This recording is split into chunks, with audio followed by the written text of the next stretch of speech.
Third day of training camp has come and gone, but man, did the Eagles offense kind of take off today. What's up, it's your boy Centron. Come back at you with another analysis video. I kid you not, that's my real name. We're going to get into the third day of training camp and see what all went down. We're going to start with our Jalen Hurts analysis, then get into, the offensive and defensive game ball, then two different articles covering training camp. So anyways, Jalen Hurts watch. Eagles, the offense keeps it moving in third practice. So each time they've been like at the red zone, I think, the first time, then at the 50, now we're in the 20s. So, they're working on like situational football. Great to see them, of course, paying attention to detail. Working from in between the 20s down at NovaCare Complex. Hurts and the first team offense went to town in the open field. So, Hurts was hitting. He was hurting. All right, so, I'm not just going to give a basic overview. He was hitting Devonta Smith, on a gaggle of catches, sideline ones. He, was hitting Quez Watkins. I think, he either went 3 for 3 or 4 for 4, or like 4 for 5 or something like that. He might have missed a connection or two.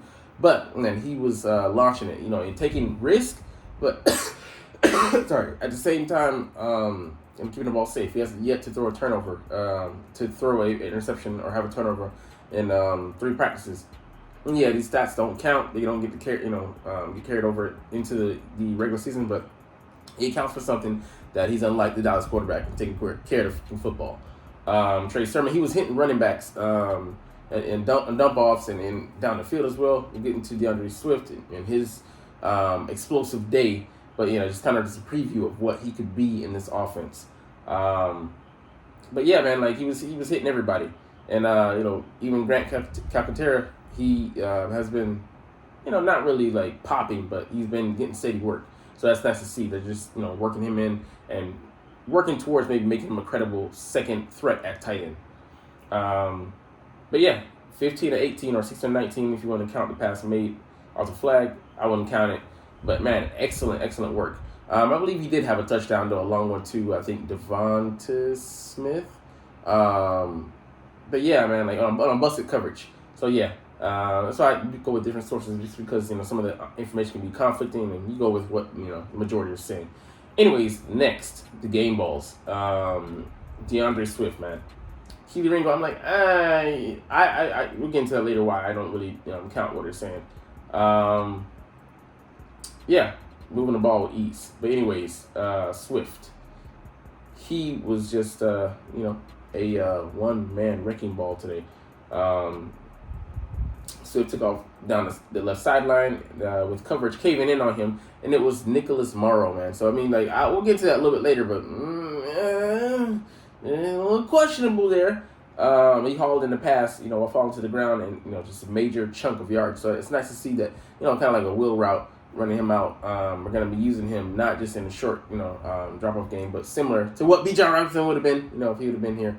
Anyways, he has natural hands, a natural catcher of the football, and he's a credible threat, not just a guy who's going to be just a dump off option. Next, he got a handoff, quick cuts and spins, and then broke for free for a big gain on the middle. I love to see that. So he's a versatile back. He can be a slasher. He can be a cutback guy. He has good hands. He's gonna count in the passing game. Be somewhat of a fourth or fifth option, most likely, floating in between those two in the offense. So it just gives us more to threaten the defense with, and more to put on their plate and to worry about, to be concerned with. But yeah, man, I love that he's active in the receiving game. He definitely not lacking on the ground either. So actually Trey Sermon that got reps the ones like Nick Sirianni said, he's a man of his word. He said that all 5 of the backs didn't get time with the 1s, 2s, and 3s. So it's good to see that they're trying to find the right mix, the right blend, see how guys react to different guys around them, how they coalesce with different maybe can they raise the talent around them, how they do with lesser talent at O-line blocking, making way pathways for them. So it's overall exercise in adaptability and just testing their mettle, see what you got, man, because this is the time to be, to really get the screws, nuts, and bolts down. You only have training camp, and since things have changed in the league to where like it's soft shells and like tacos, soft shell tacos, and really 1 days instead of the 2 days like the days of old, like we had it with Andy Reid in training camp. People thought he was a soft coach. Nah, bro, man, Andy Reid brings it. One of the toughest training camps you're gonna go through with a coach. Maybe not modern day, but at least in the 2000s with the Eagles. But yeah, but I think it does great. And Randy Moss talked about it today. He actually has Devonta Smith and AJ Brown as his number one receiving duo in the league. So shout out to the GOAT, Mossy. But yeah, I mean, Jerry is the GOAT, but he had the potential to be the GOAT as well. But he's one of the top 3 receivers. There's no argument about that. Maybe top 2 if between him and T.O. But yeah, there's so much potential there. He really likes Devontae, train with him a little bit, and he likes the dog in AJ Brown. But getting back to this offense, any one of these guys can play a leading role.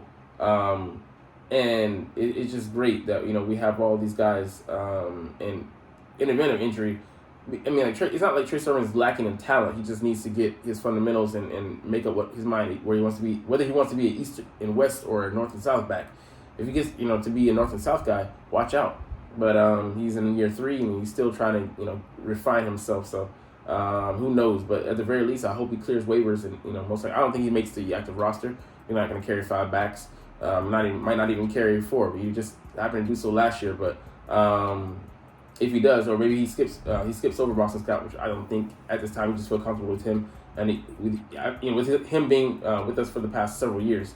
And if he makes it to the practice squad, he'd be a nice stash in case Rashad Penny and or DeAndre Swift get hurt and go down. We need emergency backups to come up from the bottom of the roster. But it's just a really good situation to be in. We have an embarrassment of riches at that position, and let's just use it because all of them combined, maybe even including Trey Sermons, aren't making what Miles Sanders is making in Carolina. All right, defensive game ball. I'll just cut it short here. This is undeserved. It's just to highlight someone because you got Moss downfield in close contact with Joseph Nagata, who signed one of the largest rookie free agent deals. bonuses wise, like 6 figures worth of money. But you got Moss, this guy who isn't even close to being one of our starting receivers. He's on the 3rd string as a cornerback, and he's supposed to be a specialty, close coverage. He got out physicaled, and came back and knocked down a pass deep from Mariota to Deion Kane. Cool, but that doesn't warrant anything. That just warrants a good job doing your job, but not really. So. I think he won't provide much this year, and maybe he progresses throughout through the middle of the year. But I'm looking at that's why I put him on the inactive roster, and just let him slowly build up the speed, hopefully. But I put Greedy Williams in front of him to make the roster. Not Olamide, I keep saying that, but Zach McPherson, maybe even Josh Jobe. Definitely not undrafted guys, Mekhi Gardner and Eli Ricks. I'd put them on the practice squad if they make the cut. But we're deep at corner this year, so glad that we were able to resign the 2 corners, Darius Slay and James Bradbury, in lieu of signing C.J. Gardner-Johnson, because safety is the easier position to replace, comparatively speaking. But anyways, let's get to the real meat and potatoes. Eagles 2023 training camp practice notes. Day 3, DeAndre Swift will be a factor in the passing game. We just covered a little bit of that, but let's get more into detail.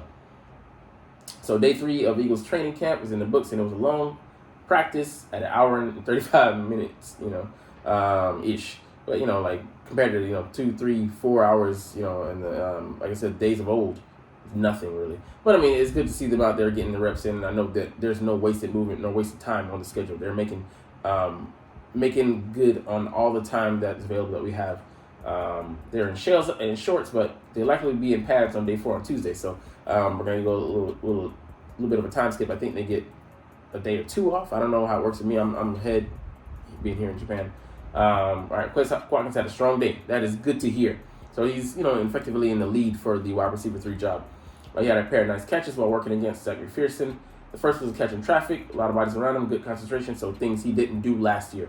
The second was a leaping high point contested catch over McPherson, which is also something he didn't do last year. Ergo, in the Cowboys game where we went to their house in Dallas, and he had Deron Bland rip the ball from him behind his back, flipping over him, and get the INT on him, which is just embarrassing, to be honest. McPherson did a good job of trying to rip the ball out while Watkins was coming down and trying to complete the catch, but Watkins was able to hang on to it.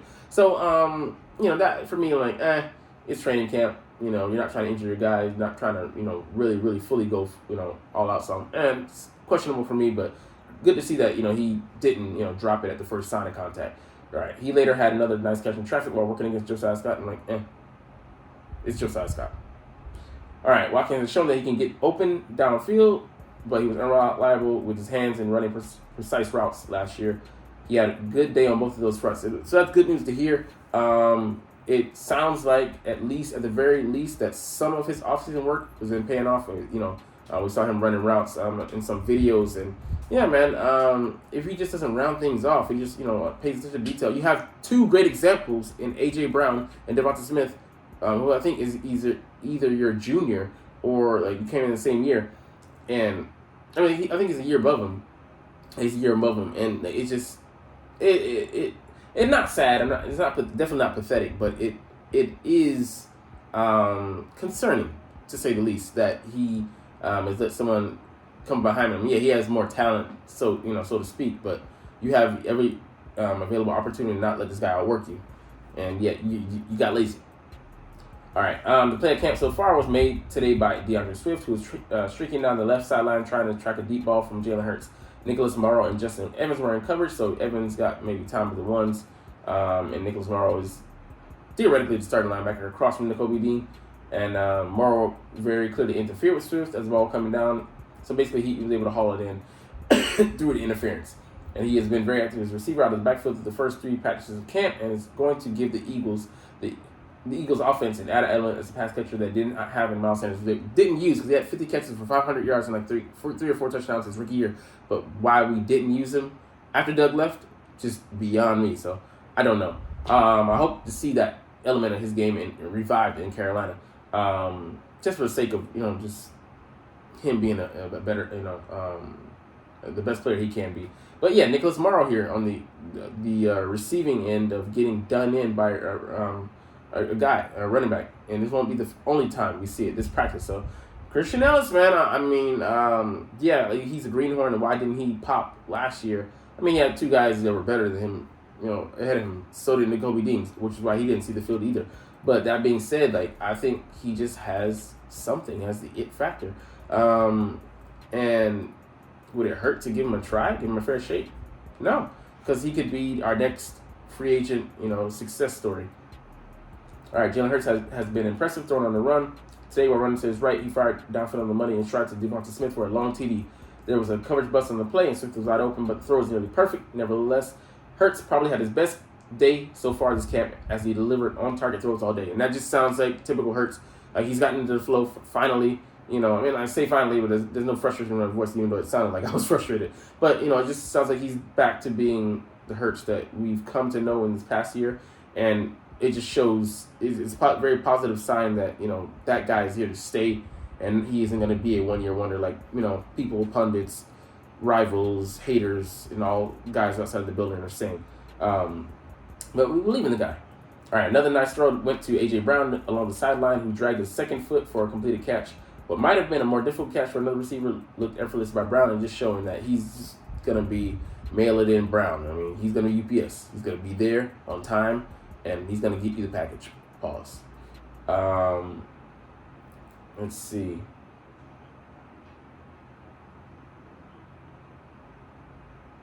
All right, Marcus Mariota has been up and down, so he's, you got to get this worked out, buddy. Day 1, down. Day 1, up. Day 1, day 3, back to being worse than, better than day 1, but much worse than day 2. So James Bradbury, he threw the ball right to him and picked it off, pick 6. Yeah. So Jack Driscoll, they're cross-training him. He spent time at right tackle and left tackle, and Dennis Kelly did elevate up to left tackle, and he took I forget whoever's job. It doesn't matter because he was slated to be third string. But they're switching both of them, getting them time both at left and right tackle. So hopefully they can be both be the swing tackles, or maybe be the exclusive tackle at left and right, so they can be more settled in the event they have to come in. But Josh Sweat exposed him at right tackle. I'm like, that's sweaty, so don't get sweaty over that. Jordan Davis did a nice job snuffing out a tight end screen, scoring a tackle for a loss, and he was just there after he flexed, and I'm just like, hey, I'm here. I mean, what you thought? I mean, so it just shows that he's elevating this game. He's really stepping it up, and he's set to have a jump this year. And interesting to hear that he still say he's in the 340 to 345 range. I'm like, what?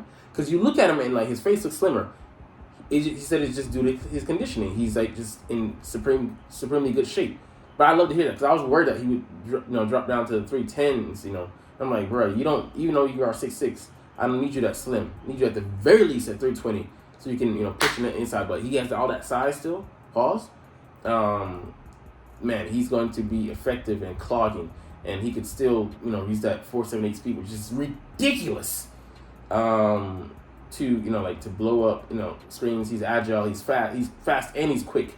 If he can give even just a semblance of pass rush, which he can, I would say if we use him in the pass rush game, and allow him just to instinctually read and to go out there and not just gap but pursue plays. Oh my goodness!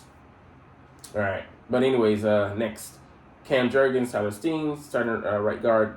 Jurgens got all the first team reps, so it just goes to show that, like I said, it's his job to lose, and then Steen got chewed out for a false start. So he's behind. He's far behind. Cam Jurgens has a year on him in the system, and yeah, it was concerning to see that Cam had a play where he let a D tackle slip past him in where he wasn't really playing his run responsibilities like he was supposed to be, and it got I think tackle for no loss basically, but and he's still adjusting, so I'm not expecting the best out of him, but hopefully those plays are on the minimal side.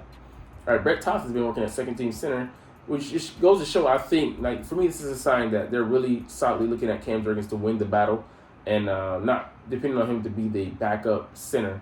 I think in the event of injury of Jason Kelce, they will slide him over there and then just try and trust Tyler Steen because he is talented, even with the mental mistakes. Hopefully he can develop and learn and grow past those and really learn his responsibilities in the offense. But we shall see. All right, interesting weight news. Rashad Penny, say he played in Seattle about around 235 to 237. He's 230 and he looks at pay around 225, which is man, I'm that's all right. We haven't had a back that size since Jordan Howard, man. I love that guy. Wish he would have kept him, But yeah, this was talking about Davis, what I was referring to. Say just he slimmed down. He hasn't slimmed down, but he hasn't lost any weight. But he's gotten in supremely good condition. He just has more stamina, so which is a shout out to him and his dedication to getting his fitness in. And he says he's more handsome to boot. Like that. All right, Trey Sermons, yeah, like I said, getting some playing time, or I should say running time with the ones. But we don't have a bell cow. We're gonna lean on all these guys, and hopefully that'll keep us all healthy.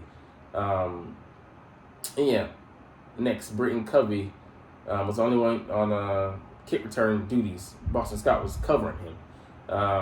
But yeah, we might just take it at 25, which is not bad at all. A good starting point, an extra 5 yards, which fair catching it, that more than 5 yards more than you would have gotten in previous years. So I'm all for it. You don't have to try and return it back. All right, Kyron Johnson was getting reps at off-ball linebacker, but he's back out on the edge. Beating 13 right tackles, but I guess him, Patrick Johnson, or Janarius Robinson, I think They are competing for one spot. We'll see who wins, but hopefully that competition. And our sixth guy for edge rusher might already be on the roster. We'll see if the cream rises to the crop, or we got to throw it off, like like the foam at the top, and just sip the the original beer. So we'll see. While there hasn't been any stand-up, like I said, Grant Calcaterra has got a lot of catches. But all right, we'll get to our last article today and get to some of them, a little bit more meat on the bone with some of the other topics. But here, this is just highlighting Jalen Hurts. So the throw he had the Quez down the sideline, I believe. Zach McPherson was trailing behind. Reed Blankenship was maybe over the top. In good position, but he just made a better throw. Squeeze it in there, and just shows you the pinpoint accuracy that he can have on those deep throws, which he was one of the best deep throwers last year in the league. Then again with Devonta Smith on the right sideline, and the perfect throw to AJ on the right sideline, soft spot in zone coverage. So we're looking to him to elevate his game even further in reading defenses and being a pocket, destroying teams from the pocket. So what I loved about this practice though is still he was running plays up the middle. Like he had a lot of designed quarterback runs, so we're not going to take that element away from him and just getting green grass, getting when the grass was green right in front of him with no one in sight, he was getting first down. So I mean, it just goes to show you, it's just hard to manage that, but also if you call it, it just keeps the defense on their toes. So I mean, that last play, for example, the Colts game last year, we won that game 17-16 by 1 point margin, and the last play when he scored a touchdown, he rushed in. Colts were caught completely off guard. Even I was like, oh damn, and it just because he's throwing the ball on the field and he just hits you one time with the run and you're done. I mean, it's very hard when you mix it up and you sprinkle the run game in there, and they don't know when to commit. And then you also have running backs. We have 5 in the stable right now who can all rush it, and you don't know who's getting the ball. So I mean, you got to really be on your P's and Q's, or it could be an RPO, pull the ball out the back's belly, and then toss it over the top where the linebacker's been sucked up, creates some space behind them. It's just so many options to go with, and then it's not even counting the things that they're going to infuse, add into this offense with Brian Johnson at the helm this year as O coordinator. He's going to really highlight, like he did his year at O coordinator at Florida, incorporating the running backs into the passing game. Perfect example today being DeAndre down the sideline on the wheel route. So much to think about. But helps that no one can touch him.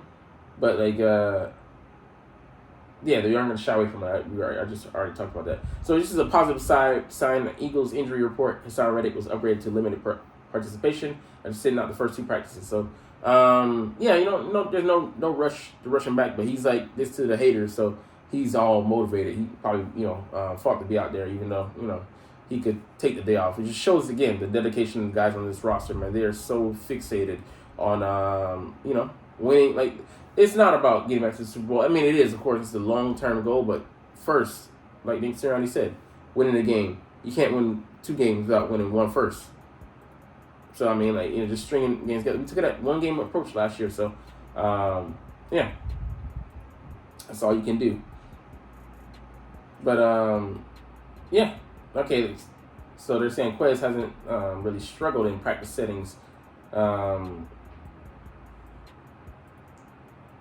he hasn't been able to translate to the games. So he's saying that this might be the best he's looked in practice. I mean, that's great and all, but like I said, we need, when the bright lights come on, we need him to show up. That's it. Strength. I think today definitely strengthened the status of the third wide receiver, but I still hope Olamide Zaccheaus is coming hot. Pause. On his heels. That's all messed up. All right. Cam Jurgens. Okay, this is the play that I was talking about. Sorry, I'm gonna give it to you here, but just Stoutland did chew him out after a rep where he was blocking Marlon Tuipulotu, and isn't one of the best guys on the roster, but he can definitely be competent. And who ended up making a tackle for no gain, and just attention to detail, man. I don't know what happened there, but yeah. And Tyler Steen as well, the pre-snap penalties. got to get those things out of your head. You know, that was the O-line of our O-line last year, and they still had superb blocking and were able to recover a lot of, from a lot of those, self-inflicted wounds. All right, still waiting for Kobe Dean to flash. And that's the thing. I'm like, if he doesn't flash but he's steady, I don't care. So that's overrated. But yeah, freak athleticism. He's blowing up screens. Man, his size is just invigorated. But yeah, Kevon Wallace replaced Terrell Edmonds at first team safety. You're like, oh, before you worry, before you do that, pump your brakes. They're sitting, Sean Desai said we're gonna rotate everybody in on the depth chart. So he's just trying to get him time. Christian Ellis rotated with Nicholas Morrow, and he needs to because Nicholas got exposed, man. He got exposed, pass interference on the field. Ellis had good coverage on the game on the slot on one rep that he helped force an incompletion. I think he's a better linebacker. I think he's just a better linebacker. So, and people say, oh, that just shows the lack of, talent they have at linebacker on the roster. No, man, just give the guy his credit. Until proven otherwise, until Javi says he's uncomfortable, stand pat. Yeah. So that was a pass interference.